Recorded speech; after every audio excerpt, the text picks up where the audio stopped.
Politicians on both sides of the aisle reflecting on the life and legacy of the late Representative Doug Lamalfa, who died suddenly this week at the age of 65. The White House lowering its flag to half-staff to pay tribute.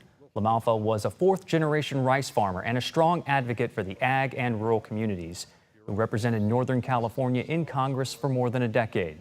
Sacramento area Congressman Ami Berra said, quote, "While our politics didn't always align, he was a good man who cared about his constituents." President Trump remembering his contributions. Champion on California water issues. He was great on water. He wanted, release the water, he'd scream at him. And a true defender of American children. He was a defender of everybody.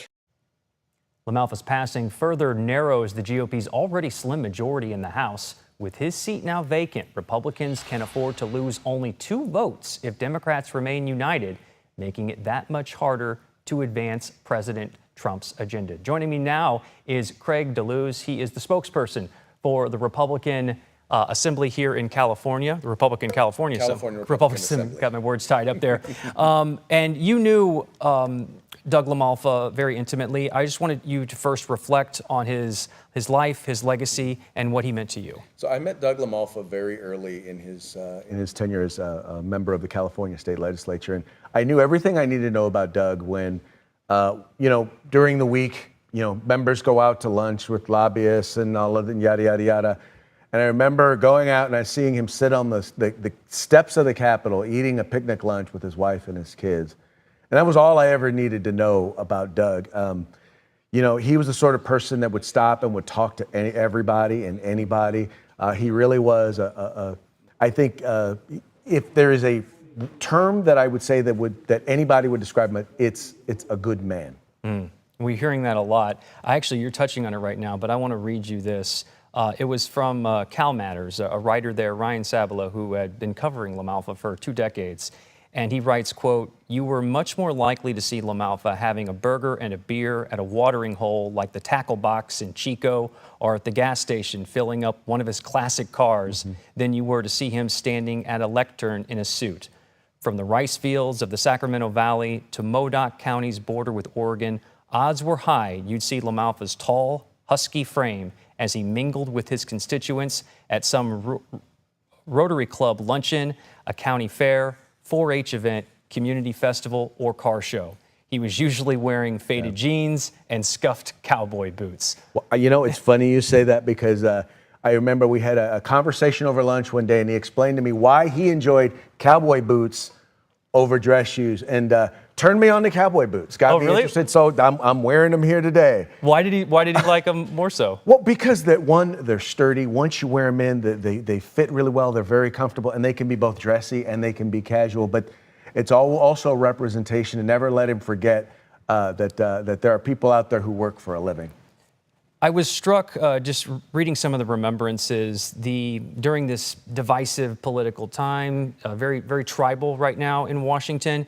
The kind words coming from both sides of the aisle really spoke to his bipartisanship. Well, he was a staunch conservative, but he wasn't a person who got up and spoke just to speak. If he felt the need to say something, it was because he felt passionate about it, or he had something really substantive to offer to that particular discussion. He wasn't hyperbolic. He wasn't a person who was an attack dog. He was a person who stood for traditional conservative values. He advocated for rural communities. He advocated for agriculture. Not only did he do it in Washington, D.C., which is a tough place, but imagine being one of a handful of folks trying to do that in the California legislature. Right. Much tougher climate for Republicans over here. Let's look forward now. California Governor Gavin Newsom, he's got about a couple weeks to call for a special election. Are Republicans kind of in danger here? Can only lose 2 votes now if Democrats remain united on legislation. How is this going to affect President Trump's agenda for the remainder of the year here? Well, it's already been kind of tough to get things through the House, but I think Speaker Mike Johnson has done as good a job as anybody could possibly do with the slim margins that he has had. Now with Representative Green leaving, her seat is going to be filled. Now with the Lamalfa seat, it's going to be even tighter. It's going to be even more important for him to reach out to those folks who who might be, I don't want to call them problem children, but I'm going to call them problem children, but people who are looking to try and use that to leverage their position and their ability to impact things. Probably one of the biggest challenges is going to be Representative Massey, who is not one of those problem children, but he is a person who basically, he stands for what he stands for, and he's not going to compromise on it.